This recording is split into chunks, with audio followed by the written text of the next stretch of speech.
ஒரு காலத்துல science fiction கதைகள்ல மட்டும் நாம கேட்ட ஒரு விஷயம் இப்போ நம்ம வாழ்க்கையோட நிஜமாவே மாறிடுச்சு.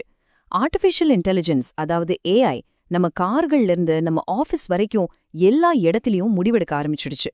ஆனா அந்த டெக்னாலஜி ஒரு பெரிய தப்பு பண்ணிட்டா என்ன ஆகும்னு யோசிச்சு பாத்தீங்களா? இந்த ஒரு கேள்விதான் இன்னைக்கு டெக்னாலஜி உலகத்துல இருக்கிற மிகப்பெரிய சட்டம் மற்றும் தார்மீக விவாதத்தோட மையப்புள்ளி. ஒரு மெஷின் தப்பு செஞ்சா அதுக்கு யாருங்க பொறுப்பேத்துக்கிறது? இப்போ நீங்க பாக்குற இந்த நம்பர், இது வெறும் ஒரு கணக்கு இல்ல, இது ஒரு எச்சரிக்கை மணி. ஆமா, ஏஐ செய்யற ஒரு தப்புக்கு இவ்ளோ பெரிய விலை கொடுக்கப்படலாம் அப்படிங்கிறதுக்கான ஒரு சக்தி வாய்ந்த அடையாளம் இது. சரி, இந்த பிரம்மாண்டமான தொகை எங்கிருந்து வந்துச்சு? இது வெறும் ஒரு கேஸ் மட்டும் இல்ல, ஏஐயோட பொறுப்புணர்வு பத்தின நம்ம பார்வைய மொத்தமா மாத்தி போட்ட ஒரு தீர்ப்பு. இது ஏதோ ஒரு சாதாரண தீர்ப்பு கிடையாது. இது ஒரு நியூக்ளியர் வெர்டிக்ட், அதாவது ஒரு அதிர்ச்சிகரமான தீர்ப்புன்னு சொல்றாங்க. ஏஐ பொறுப்புணர்வுல இது ஒரு மிகப்பெரிய திருப்பு முனையா அமைஞ்சது. யோசிச்சு பாருங்க, ஒரு சாஃப்ட்வேர் செஞ்ச தப்புக்காக ஒரு கம்பெனி இவ்வளவு பெரிய பணத்தை கொடுக்க வேண்டியிருக்கு. இதுல சுவாரஸ்யமான விஷயம் என்னன்னா, ஜூரி அந்த டெக்னாலஜியை மட்டும் பார்க்கல, அந்த கம்பெனி அதை எப்படி மார்க்கெட் பண்ணுச்சுங்கிறதையும் கணக்குல எடுத்துக்கிட்டாங்க. செல்ஃப் டிரைவிங் அப்படின்னு சொன்னது மக்களோட எதிர்பார்ப்பை தப்பா வழி நடத்துச்சு. அதுவும் இந்த விபத்துக்கு ஒரு முக்கியமான காரணம்னு அவங்க தீர்ப்புல சொன்னாங்க. இந்த டெஸ்லா கேஸ் மாதிரியான வழக்குகளை ரொம்பவே சிக்கலாக்குற ஒரு சட்ட மர்மத்தை பத்தி தான் இப்போ நாம பார்க்க போறோம். டெக்னாலஜி உலகத்துல இத பிளாக் பாக்ஸ் அப்படின்னு சொல்வாங்க. இது புரிஞ்சுக்கிறது ரொம்ப முக்கியம். அதாவது ஒரு ஏஐ எப்படி ஒரு ஸ்பெசிஃபிக்கான முடிவுக்கு வந்துச்சுன்னு அதை உருவாக்குனவங்களாலேயே விளக்க முடியலனா கோர்ட் எப்படி அதோட தப்ப சுட்டி காட்ட முடியும்? இதுதான் இன்னைக்கு சட்ட அமைப்புக்கு முன்னாடி இருக்கிற மிகப்பெரிய சவால். பாருங்க, நம்ம சட்டங்கள் எல்லாமே பல 100 வருஷமா ஒரு மனுஷனோட நோக்கத்தை அடிப்படையா வச்சுதான் இயங்குது. ஆனா ஒரு மெஷினுக்கு நோக்கம்னு ஒண்ணு கிடையாதே. இதுதான் சட்ட உலகத்துல ஒரு பெரிய குழப்பத்தையும் உருவாக்குது. அப்போ கோர்ட்ஸ் என்ன பண்ணது? அவங்க பழைய சட்ட விதிகளை இந்த புது ஏஐ சேலஞ்சுகளுக்கு ஏத்த மாதிரி மாத்தி எழுதுறாங்க. உதாரணத்துக்கு ஃபோர்சியபிலிட்டின்னு ஒரு கான்செப்ட் இருக்கு.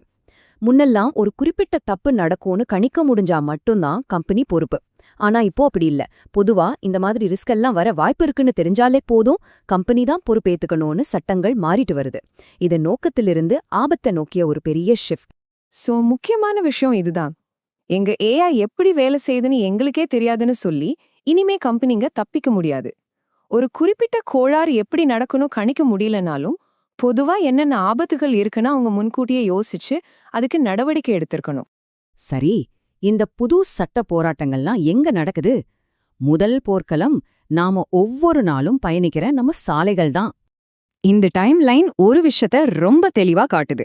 ஆட்டோமேட்டட் வண்டிகளால நடக்கிற விபத்துகளும் சரி, அதோட விளைவுகளும் சரி அதிகமாயிட்டே போகுது. இது வெறும் ஒரு டெக்னிக்கல் பிரச்சனை மட்டும் இல்ல, இது நிஜமான மனித உயிர்கள் சம்பந்தப்பட்ட ஒரு விஷயம். முன்னெல்லாம் ஒரு ஆக்சிடென்ட் நடந்தா டிரைவர் தான் பொறுப்பு. ஆனா இப்போ டிரைவரே இல்லனா சட்டம் இப்போ காரை உருவாக்குனவங்களையும் அதை இயக்குற கம்பெனிங்களையும் நோக்கி திரும்புது. இது ஒரு மிகப்பெரிய சட்ட மாற்றம். இப்போ நாம 2வது பெரிய போர்க்களத்துக்கு போலாம். லட்சக்கணக்கான மக்களோட கெரியரை பாதிக்கிற முடிவுகளை ஏஐ எடுக்கிற இடம் நம்ம ஆபீஸ்கள். இங்க வேலைக்கு ஆட்களை தேர்ந்தெடுக்கிற ஏஐ கம்பெனிங்க மேல ஒரே நேரத்துல 2 விதமான சட்ட ரீதியான தாக்குதல்கள் நடக்குது. இது அவங்களுக்கு ஒரு பெரிய நெருக்கடியை உருவாக்குது. இந்த 2 தாக்குதல்களையும் சிம்பிளா புரிஞ்சுக்கலாம். முதல் தாக்குதல் ஏஐயோட முடிவை டார்கெட் பண்ணுது. அதாவது உங்க ஏஐ ஒரு குறிப்பிட்ட குரூப் மக்களுக்கு பாகுபாடு காட்டுதா. 2வது தாக்குதல் ஏஐயோட செயல்முறையா டார்கெட் பண்ணுது. அதாவது நீங்க எப்படி அந்த முடிவுக்கு வந்தீங்க, அப்ளை பண்ணவங்களோட டேட்டாவை ரகசியமா எடுத்து ஸ்கோர் போட்டீங்களா? இதுதான் இன்னைக்கு முக்கியமான சட்ட கேள்விகளா இருக்கு. 1 பில்லியன், இந்த நம்பர் எதை குறிக்குதுன்னு தெரியுமா? 8fold AI அப்படின்னு ஒரு கம்பெனி 1 பில்லியனுக்கும் அதிகமான ஒர்க்கர்ஸோட ப்ரொஃபைல்ஸை சேகரிச்சதா ஒரு குற்றச்சாட்டு இருக்கு. இந்த டேட்டா சேகரிப்போட அளவு மட்டும் பாருங்க. இந்த சட்ட போராட்டத்தோட மையத்துல இருக்கிறதே இந்த கேள்விதான். இது வெறும் கம்பெனிங்களுக்கு நடுவுல இருக்கிற பிரச்சனை இல்ல. இது உங்கள மாதிரி, என்ன மாதிரி இருக்கிற தனிநபர்களோட உரிமைகள் சம்பந்தப்பட்டது. என்னோட டேட்டாவை வச்சு எனக்கே தெரியாம என்னோட எதிர்காலத்தை ஒரு ஏஐ தீர்மானிக்கிறத நான் எப்படி ஏத்துக்க முடியும்? சரி, நாம இதுவரைக்கும் பார்த்த எல்லா விஷயங்களையும் ஒன்னா சேர்த்து பார்த்தா ஏஐய உருவாக்குற அல்லது பயன்படுத்துற எல்லாருக்குமான ஒரு புதிய யதார்த்தம் என்னங்கிறத இப்ப பார்க்கலாம். ஒரு காலத்துல ஏஐ ஒரு புது டெக்னாலஜி, அதனால சில தவறுகள் நடக்கலான்னு ஒரு சலுகை இருந்துச்சு. ஆனா அந்த காலம் முடிஞ்சிடுச்சு. ஏஐ இனிமே ஒரு எக்ஸ்பெரிமெண்ட் இல்ல, அது நம்ம வாழ்க்கையோட ஒரு அங்கம். அதனால அதுக்கான சட்ட பொறுப்பும் இப்போ ரொம்பவே கடுமையாகிடுச்சு. ஆஹா, இதெல்லாம் இருந்து நாம தெரிஞ்சுக்க வேண்டியது என்ன? ஏஐக்கான கிரேஸ் பீரியட் முடிஞ்சிடுச்சு. இப்போ பொறுப்பு யூசரை விட கிரியேட்டருக்கு தான் அதிகம். டெக்னாலஜி ரொம்ப காம்ப்ளெக்ஸா இருக்குன்னு சொல்லி இனி தப்பிக்க முடியாது. ஒருவேளை தப்பு நடந்தா அதற்கான விலை நினைச்சு பார்க்க முடியாத அளவுக்கு அதிகமா இருக்கும். கடைசியா நாம ஆரம்பிச்ச அதே கேள்வியோட முடிக்கிறோம். டெக்னாலஜி வேகமா வளர்ந்துட்டே இருக்கு. ஆனா இந்த கேள்விக்கான பதில நாம எல்லாரும் சேர்ந்து தான் கண்டுபிடிக்கணும். இத பத்தி நீங்க என்ன நினைக்கிறீங்க? ஏஐ தப்பு பண்ணினா நிஜமாவே யார் பொறுப்பேத்துக்கணும்? உங்க கருத்துக்களை கீழே கமெண்ட்ல சொல்லுங்க.